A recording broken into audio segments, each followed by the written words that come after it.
love. How is your face? I hope you are well. I'm excited to see you. I thought I would change for you, but then I was like, it's really cold and I'm really snuggly, so... Anyway, I wanted to talk to you today about rest versus reconnecting. Now, when we go through trauma and experiences, we're getting straight in there, sorry, bada bing, especially, it's Monday, I've had my coffee, I'm ready. Anyway, when we go through traumatic experiences, something that significantly impacts us, they can create such big emotions like anger, guilt, shame, embarrassment. And resting can be a way of removing and dealing with said stress, allowing your nervous system the ability to come out of its initial stress response. Resting is the first stage of your healing journey. It's a great place to start.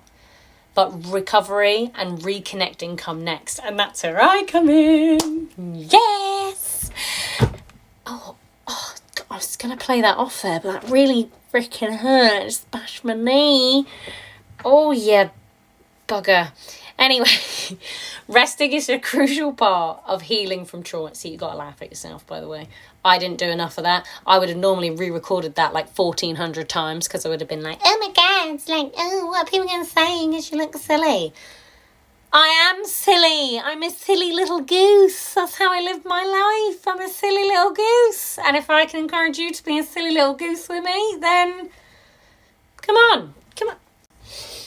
Anyway, let's get to the tea. Sorry, my friends will tell you, everyone, I'm a chatterbox. I also feel like my dialogue is like a tree. And it has loads of different branches and roots. And eventually I'll probably get back to what I was originally saying. But it's fun along the way because you get so many little nuggets of inspiration and awesomeness and pizzazz. You know what I'm saying? So anyway, let's get to the juice. Resting is a crucial part. I'm going to say that again for the people in the back. Resting is a crucial part of healing from trauma.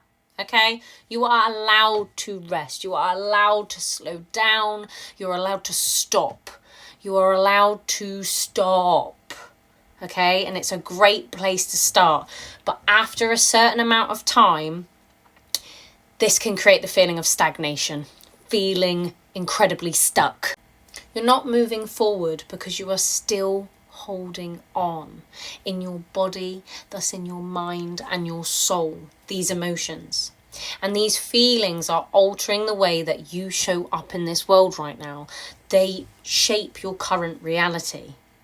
Your emotions are supposed to be seen, felt, and allowed to move through you and out of your body. They aren't supposed to stay stuck. As humans, we tend to harness and contract these emotions really tightly and with every cell of our fucking being, compared to our friends in the animal kingdom who physically shake off their experiences. By not releasing the trauma we hold on to, it's altering the way we react rather than respond to others. You'll be re-triggered constantly by things, people, experiences going on around you, not just inside of you. You'll procrastinate and doom scroll for hours because the thing you set your mind on originally today you no longer want to do. That's okay, by the way, because we change our minds all the time. We're actually allowed, and as a fucking grown-up, I'm allowed to change my goddamn mind. Anyway, but whatever you had set yourself on doing originally, you no longer want to do, but if you don't do it, you would have failed or let yourself down in your own made-up system that you've created or you've been passed on, whether that's by your parents, environment, or ancestral, because that goes on. Like, let's not get into that right now, but you get what I'm saying. You'll just carry on watching these silly little TikTok videos that give you a little hee-hee-ha-ha, or you'll go out for another smoke, or you'll deep clean the fucking whole house, then reward yourself with a little coffee to celebrate because you've done really well at avoiding whatever it was you originally set out to do, and then you'll run out of time anyway. But at least that now means, since I've run out of time, I'll have to wait till tomorrow and then I can try again, right? But the same thing probably happens again. Or maybe you're hit with large bouts of anxiety that keep you frozen, fucking stuck in place, or suffer with depression where you feel disconnected, numb, but so full of emotion all at the same time, which can be overwhelming, suffocating even. And it's like you're swimming in a pool, right? And you keep kicking and kicking and kicking, and you just can't get up for air, and you just you're so fucking close. So fucking close. Stop right there. Let's take a deep breath. Let it out with a sigh. It's okay. Sometimes we don't have to keep swimming. Sometimes we have to float. And that can be your rest, love bug. Allow yourself to honour your emotions for what they are. There is no need to try and change or control them. Allow yourself to soften, to actually sit with whatever it is.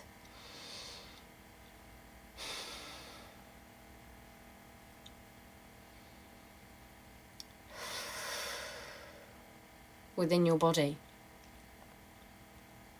Actually feel it. Then allow it to flow. I keep saying this wrong. Flow through you. Allow it to flow through you, out the top of your head, out of your fingertips and the soles of your feet. Allow it to dissolve back into the earth. When we go through something traumatic or something significantly impacts us, our unconscious mind creates data, a connection, attachment between those emotions. Each and every one of us will have had a different set of life experiences and then created a different pattern with each emotion from all that data we've collected. We're like sponges. We might have installed those beliefs in the womb. It could be ancestral. I know you know it's there. During childhood, adolescence, we absorb it from all our world around us, caregivers, workplaces, social groups. But the thing is, these limiting beliefs that I've created, you've created from life are actually trying to protect you. They're trying to protect me from feeling whatever it was that I felt. They're just trying to protect me from not feeling that way again. It's almost like putting this titanium armor on, like a face shield, like, no! Halt! Powder! Stop! Stay there! No! I feel like, for me, it's almost like a warning sign, like, hey, Maggie, no, do you remember, like, when you did that last time? Honey, listen, come on. Do you remember how that made you feel? Or like, oh, do you remember that, that time when you got rejected? Or like when that didn't work out the way you wanted? Or like this. Do you remember? And like, that's why you're not enough. And, thanks for coming to our TED Talk. And I'm like, right, great, well, thanks. Thank fucking hell, like, gee, Christ. And that's the thing, I used to run with these stories and these beliefs. I used to allow my emotions to dictate how I went about in my world and how I allowed it to how I allowed myself to show up for you, baby. Or actually to not show up at all. In some areas I was really fucking distant and cut off and numb and disconnected because there was a lot of trauma going on, and that was actually okay. Because there was a lot of events going on that spiked my nervous system into absolute disarray. I remember, I'm quite a jokester, I think. I think I'm fucking hilarious. Many other people might not. I think I'm funny, so that's okay. And I was joking around to my friends because it was one of those, like, you have to awkwardly, like, hi, how are you? Yeah, it's been a while. Like, yeah. And I was like, God. Because I just didn't want to have... And I was like, I'm really sorry, but it just sounds like this fucking EastEnders plotline, like where Bradley fell off the roof. I know that was years ago, don't come at me, but it just felt like there was, like, a fucking train crash. But once I'd swept up the train crash, it was like, oh, no, now it's just set on fire and there's acid rain. It's like, sorry? Like, that is not what I was trying to create in my life. But you know what I mean? It didn't stop. It didn't end. It just felt like, the train had crashed through the cobbles, and once I'd swept and cleaned my little street up again, or even started building and started putting tapping away at those foundations, But I just kept going and kept going, because that is what I had been told. That is what I had been learned. That is what I had been shown. You don't give up and you keep going and you're resilient, because you have to be resilient, because that's such a great skill and you could never fold or let that back break, young lady. When actually I felt like I was fucking in the rubble. Like, oh, send a life jacket. I don't know. But that was probably my problem, actually. That's why I was experiencing burnout, brain fog, even more intense depression. You know that queen procrastinator, people pleaser we were talking about earlier?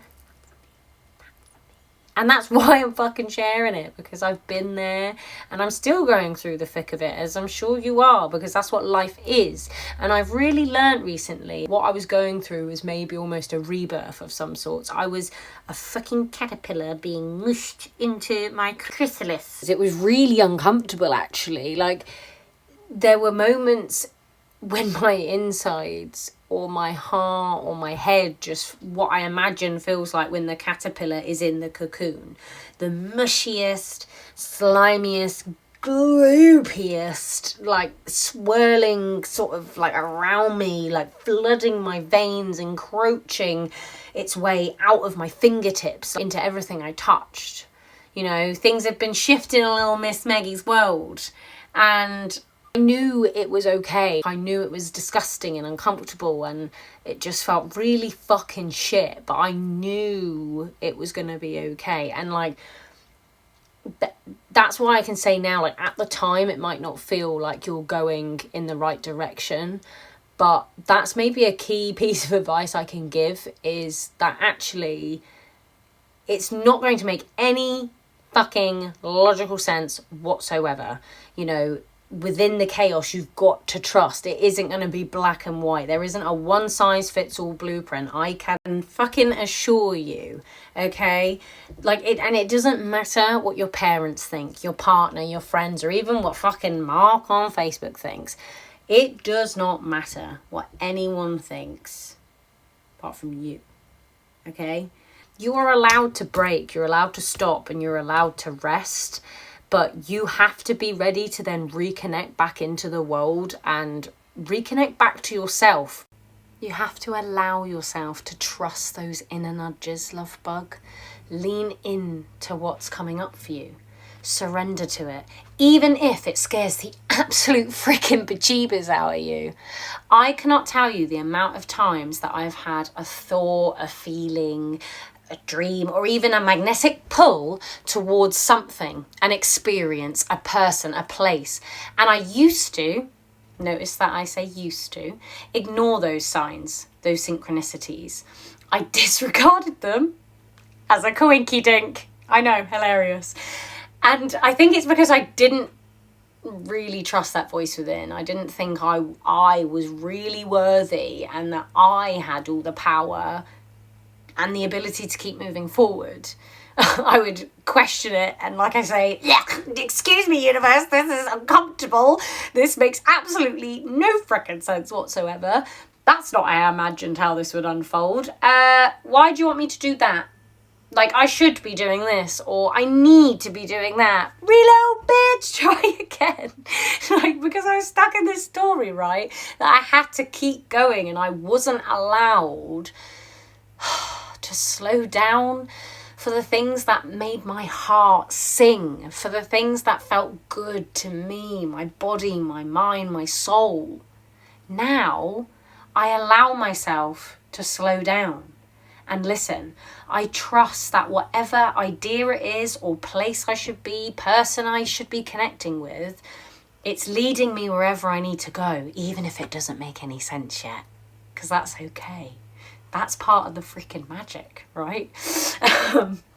It's leading me where I need to go, because we always focus on the step that's going to finally change it for us. When I do this, it'll all work out, or when I learn X, then I'll have this. when really it's about moment by moment adjusting. It's about taking those small conscious steps that are going to propel you forward. Those small inspired steps are what's going to create that freaking ripple effect that you so desire. Allow yourself to lean in and trust that whatever has come up for you has come up to show you something. I never thought that starting my journey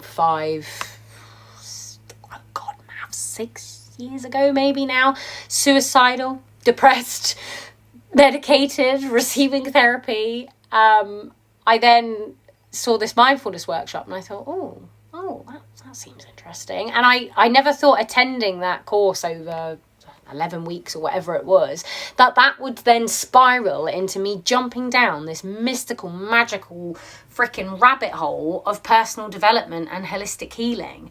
I never thought I would fall in love with the modalities, mythologies, practices, and the coaches and mentors I've met along the way, or what it's all given me. I've implemented them in my life, and that's why I'm saying I've noticed when I've been in my rest stage and I've disconnected from those things, it has had a really intensive knock-on effect, and it's now costing me quite a few things in my life, not only for me personally but for the people around me as well, right?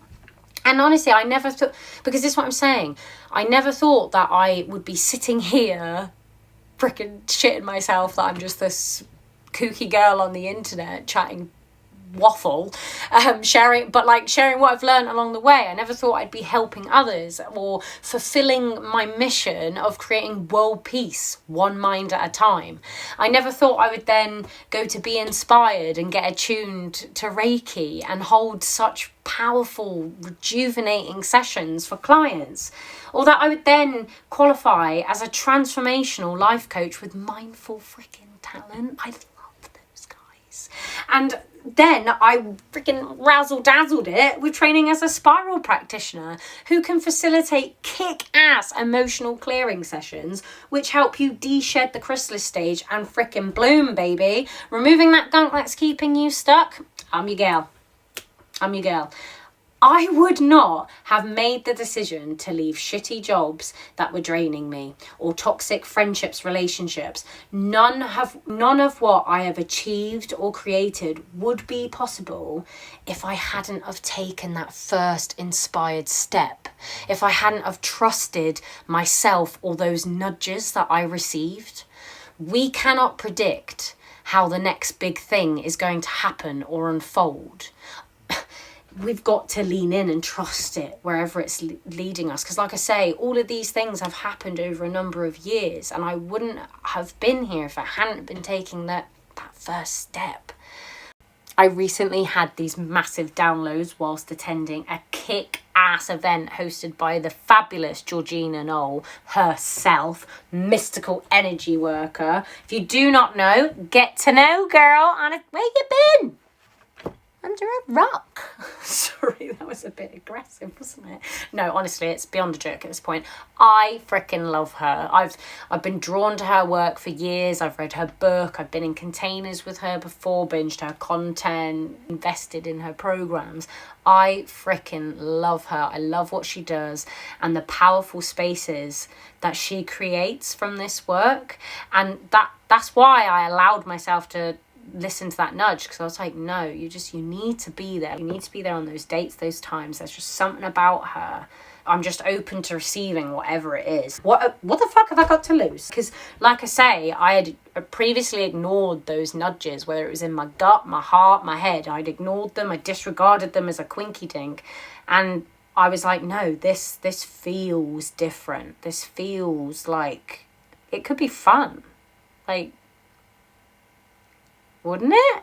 Could be fun to explore and find out, right? And I'm so freaking glad I did, because like I say, she held such a powerful container for us, and she helped me clear and de-shed paradigms and belief systems and emotions that have been keeping me stuck and contracted and in this rest period. Attending her event was the end of my rest period. It was like, wake up, bitch. Oh, big stretch. Out of hibernation, girl. Like, I'm ready. She's back, bitch. I can't wink. That was really unsexy. I could normally like, but that wouldn't have the same thing. Anywho. But yeah, like I say, I'm so glad I trusted that inner nudge, because it's inspired my next step, and it's allowed me to reconnect into what I love.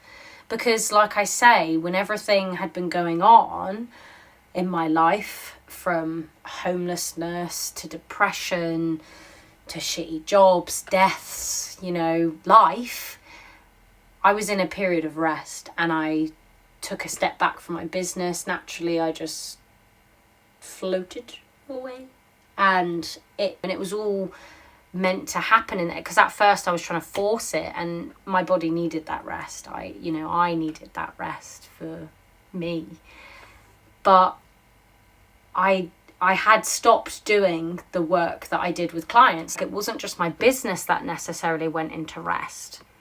I went into rest. I no longer did Reiki on myself. I no longer did clearing work. I didn't really journal as much. I didn't do any... Oh, God, I'm clearing something. Excuse me.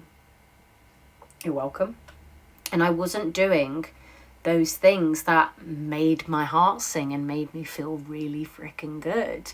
And actually, incorporating new things, like I've been learning somatic exercises recently as well, and I wasn't doing those things that helped me out of functional freeze. And that's Georgina, thank you so much. You've awakened something in me, because I want to do that, and that's also what, even when I was in mindfulness, that mindfulness workshop, believe it or not, stopped me self-harming, stopped me trying to kill myself. If it wasn't for, jumping then down this rabbit hole, I wouldn't be here. And I've always said that's part of my mission. I want to give back what someone gave to me, because I was in a really dark, fucking vulnerable place. And I have been there time and time again, it seems. And that's okay too. But there's been some people in my life, or some courses, or some methodologies, or things I've learned along the way that have saved me.